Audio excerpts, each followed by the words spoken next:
Hello, and welcome back to the podcast where you are invited for lighthearted conversations about things that matter as you seek to live your most meaningful, beautiful, and joyful life. I'm your host, Dr. Edie Wadsworth, and I hope you enjoy your stay here at the House of Joy. Are you ready to break free from constant stress and overwhelm and say yes to more joy, more energy, and more focus?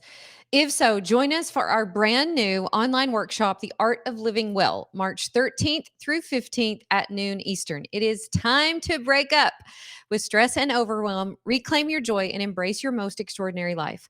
Stress, constant stress that is, pretends to be necessary, but I promise you it's not. Studies show that we are more anxious, stressed, and overwhelmed than we've ever been, and it's taking its toll on our health and our relationships. And here's the thing, constant stress isn't just an inconvenience. It's a silent thief, robbing us of our joy, our vitality, and our peace of mind. And it creeps into every corner of our lives, wreaking havoc on our bodies, our minds, and our spirits. And it's time to say enough is enough. It's time to make yourself and your health a priority. Join us for these 3 fun-filled, high-energy, value-packed days where we will kick constant stress to the curb, learning the simple and powerful tools that you need to make every day your favorite day. Just head over to ediewadsworthcoaching.com/livingwell and join us for this amazing breakthrough workshop. You are going to love it. Welcome, you guys, to episode 178. We are talking today all about unlocking your emotional freedom. This is part 5 of the series. I hope you have been enjoying it. I know I have. This has become literally one of my favorite topics. I'm currently writing a book on the topic, and I can't wait to share it all with you.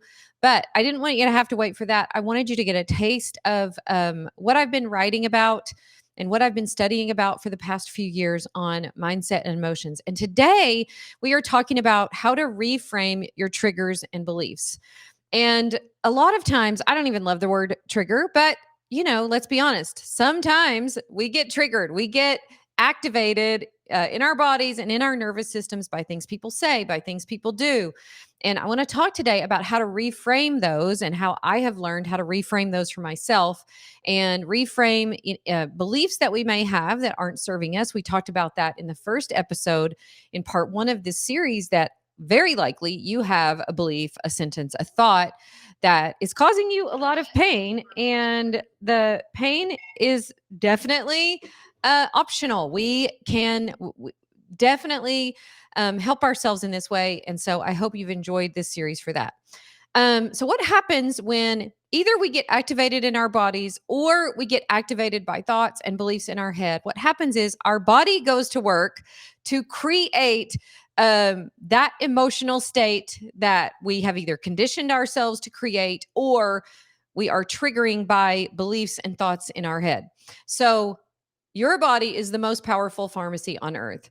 Within, microseconds of thinking a thought or practicing a belief or something that happens in the environment that triggers something in your actual body, your body goes to work to match that internal state with those thoughts, or to match that internal state with an internal state that you've just been creating for so long that it's become part of your habit. And your body is excellent at doing this, you guys. Your body, sometimes I say to my clients, your body is like a bartender, and it can make anything you ask it. It can make resentment so fast. It can make anger. It can make frustration. It can make sadness. It can make depression. So many things that it can make for you. And very often we're definitely not aware that it's doing this. One of the things that's really powerful that I talk to my clients about and just the people in my life is that we often have this voice in our heads, this sort of overthinking voice, this critical voice, sometimes downright mean voice in our head. And when we sort of let those thoughts and those beliefs go unchecked and we don't make ourselves aware of them and we don't try to reframe them, our body will just create an internal experience for us that matches those thoughts and beliefs. And your body is excellent at doing this. It can make resentment, anger, frustration, any emotion that you ask it. And we've talked about this on a previous episode, but it can do that, but it also can make all of the other emotions that you likely want to experience more. And as we get more into this series, we'll talk about how to do that. But I first want you to think about the emotional state that you are in most of the time, the emotional state that you spend most of your time in, and why this is really important. And I know that we've been taught by everyone that your feelings don't matter. Your feelings do matter because those emotions are how you experience your life. That's how you experience it. So, do you want to spend your life frustrated, in misery, angry, sad, depressed? And so you have to ask yourself, at least to what extent I can, how can I start to become aware of this so that I can take more control over this? And there are several things that we'll talk about today that can help you do this. But one of the ways that I help my clients do this is I help them reframe this inner dialogue, these thoughts and beliefs that we have running through our minds all the time. I help them reframe those in the light of and in line with how God thinks about us and what he says about us. And can we replace our own critical voice with his loving voice, with his voice that loves us, that calls his beloved? We are cherished by him. He created us with a purpose, on purpose. He knows every hair on our head. He captures our tears. He loves us so much. And can we reframe those thoughts and beliefs to be more in line with our own values and priorities as given to us by him? And so if you ask yourself, like, oh, what is my critical voice often saying? If you haven't practiced this and ask yourself to become more aware of it, you're going to be stunned at how negative it is, at how negative that inner voice is often, at how critical it is of you and of other people. And I was just even talking to one of my daughters about this because I'm like, look, you're not going to be able to keep those thoughts from coming, but what we want to be able to do is to recognize them, like, oh, there my brain goes again with those critical thoughts. And in whatever way we can create some distance between ourselves and those thoughts, we are not those thoughts. We have a higher part of our brain that can say, hey, I see that you're trying to get me to think in this critical, judgmental, comparing, perfectionist way, but I'm aware of that now. And it's kind of curious to me that you keep offering me these thoughts. That's not what God says about me. And so, if you can learn how to be a little playful with that critical voice in your head, be more curious about it. Note that, okay, my brain keeps offering me these thoughts. And often, you guys, it's just because we've made a habit of it. So you've got to retrain your brain to make a habit of something better and be willing to develop the skill of that habit that will help you reframe those triggers and those beliefs. The more you try to say, well, I'm never going to think that again, I never want to think that, the more you resist thinking that, the more the intrusive thoughts will come. So you don't want to resist it. You kind of want to open your hands, open yourself up to it and go, okay, interesting brain that you keep offering me these hypercritical thoughts. Be curious about it, maybe a little playful with it. And then you can just gently remind that part of your brain. Usually your brain is doing this because it wants to keep you safe, because it thinks like, oh, if I keep you small, if I keep you thinking this, I'll keep you safe. You won't go out into the world and do the thing that you're supposed to do in the world. So your brain is often doing this as like a protective mechanism, but you can learn to recognize it and go, oh, I see that you keep offering me these really critical thoughts, but that's not the way my Heavenly Father talks about me and thinks about me. And as you reframe this, then that becomes more of your way of being and your way of life. And I think there are lots of ways that we can help ourselves do this, but one of the main ones is just to notice it, just to become aware of it, not to try to resist it, but just allow your brain to do what it's doing and say, oh, interesting that you keep wanting to bring this up. Because if you don't cause and interrupt there, I teach something in my program called the creation cycle, which is sort of my own interpretation or version of cognitive behavioral therapy. And I love thinking about it in a cycle because I think it goes both ways. It goes thought, feeling, belief. It also goes, or thought, feeling, action, but it also goes actions create emotions for us too. So I love teaching it both ways, which is why I like thinking about it in a cycle versus like a straight line of how some people teach it. But anyways, the creation cycle, where our thoughts and beliefs are going to produce these emotions for us. And again, our bodies are so good at producing these emotional states. And from those emotional states, we either take action in our lives or don't take action. So that emotion piece is highly important. It's a huge part of who we are, you guys. It's more a part of our brain space than the prefrontal cortex, the part of us with the judgment and the logic and the rationality. That emotional part is even bigger. So we have to learn to take control of this part of our brain as much as we can so that we can create the lives we actually want.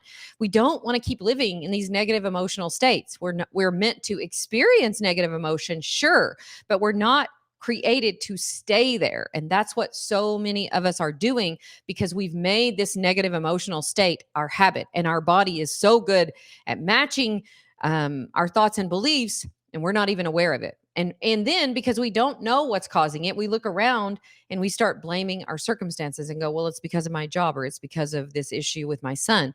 Now, not to say that life isn't really hard and throws at us hard things, but are we heaping on more suffering by staying in these emotional states, by refusing to accept our lives, by refusing to process our emotion, and then getting back to an emotional state that we actually want to get to? So, as you learn how to reframe this will actually rewire your brain. I know lots of people say, like, I used to think this too. I'm like, oh, I'm just like, a really sad person. Just deep down, I carry like this heaviness that most people don't have to carry. And I thought that that was true because of some issues from my childhood. But what I have realized in the last few years is no, I've just conditioned myself to be that way, and I can uncondition it. I can rewire my brain into a better emotional state that helps me take the action in my life that I do want to take. So, one way to do this reframing, again, is awareness and not to resist those thoughts, but just to become aware of them. Another way that I love doing this is journaling. Journaling is such a powerful way to reframe. I often do this when I'm feeling in an emotional state that I don't love. And again, the first step to get out of that emotional state is to accept it. So I often say to myself, of course I feel this way. And just your acceptance of right where you are in this moment helps you to move past it. So instead of saying, I shouldn't feel this way, I shouldn't be thinking this, can you say, of course, my mind wants to keep offering these thoughts. Of course, I feel this way. And a lot of times when I spend some time journaling around that, like, okay, what are some reasons why of course I should feel this way? And I can journal about what's going on in my life and I can get some acceptance around what's happening. And as I do that, it allows my body to start processing through that and moving through it instead of staying stuck in an emotional state that I don't love. Another thing that I love doing with the journaling is just all the thoughts. So your brain is going to offer you, they say, I don't know, 50,000 thoughts a day. Start jotting down the ones that keep coming up for you and start really questioning those. Is that true? Is that what God says about me? Even if there I can find evidence that that thought is true, is it serving me? Is it helping me create an emotional state that I love? Is it helping me take the action in my life that I love? So getting good at doing those thought downloads can really help too. And the other thing that I like doing, and again, this kind of goes back to reframing it as a way that God sees it, but can you really elevate yourself to like a 10,000 foot level in your life and ask yourself, how does God really see this whole situation 10 years from now? Is this really going to matter? This thing that I'm getting so twisted up over. And this really, really helps. The other thing that helps as I sort of visualize and think about what I want my life to be like a year from now, 5 years from now. Am I going to create the life I want in my current emotional state, believing the thoughts that my brain is offering me? Am I going to create what I want from that? And so you have to ask yourself, even if you can find lots of evidence for how these beliefs are true, do you want to keep them? Are they serving you? Are they giving you the life you want? How do you want to think about your life? And I would suggest that you pick something that lights your soul on fire. I would suggest that you pick something that creates an emotional state for you that's motivating and inspiring, that helps you see your life as a beautiful gift, that helps you see the moments, even the moments of heartache and trial, as, oh, I see that this is for my growth, that God is for me. He loves me.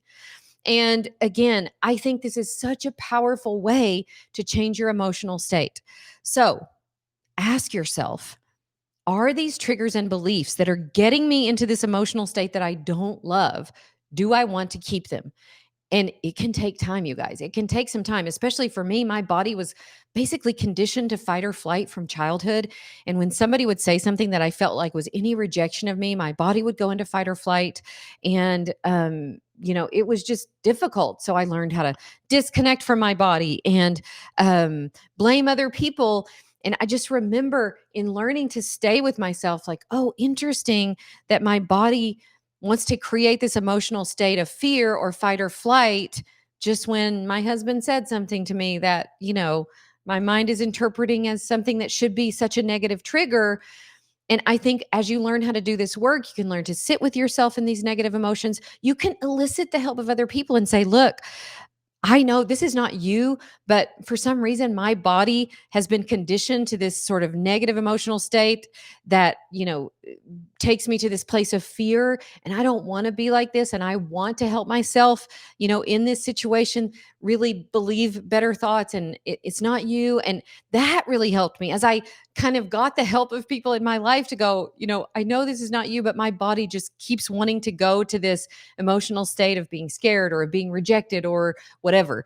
And that has really, really helped me to rewire my brain and change my emotional state. So much so, you guys, that for years and years, I carried around this sort of heavy burden, felt that, oh, this is just who I am. And now I almost never feel like that. Now I almost never get triggered. And I put that in quotes because, again, sometimes I don't love that word, but it often is what it feels like, get activated. I almost never get activated anymore because I've learned how to rewire my brain, how to create emotional safety for myself. Like, oh, the little girl in me was really used to be activated by these kind of circumstances, but now I'm an adult and I have much more control over it. And I can, allow these emotions and sit with these negative emotions that feel hard to process. But as I sit with them and allow them and say, of course I feel this way, of course my brain wants to offer me these thoughts, it really starts to dissipate as I just allow and accept. And I think that this step of reframing is just going to be so crucial in you rewiring your brain to be in a different emotional state, an emotional state of joy and peace and love, where you don't feel like you're getting activated all the time. So I hope this helps you. I love you so much. Listen, if you have not yet joined our workshop next week, you are going to love it. We're going to address a lot of the things actually that we've been talking about in this workshop. It's called The Art of Living Well. You just go to ediewadsworthcoaching.com/living well, get signed up. We're going to talk about that constant stress state that most of us stay in a lot of the time and how we can begin to shift out of that so that we can create more joy and peace for ourselves, really learn how to master our emotions so that we can create the life we actually want to create. All right, you guys, thanks for being here today. Love you so much. I'll see you next time. Bye.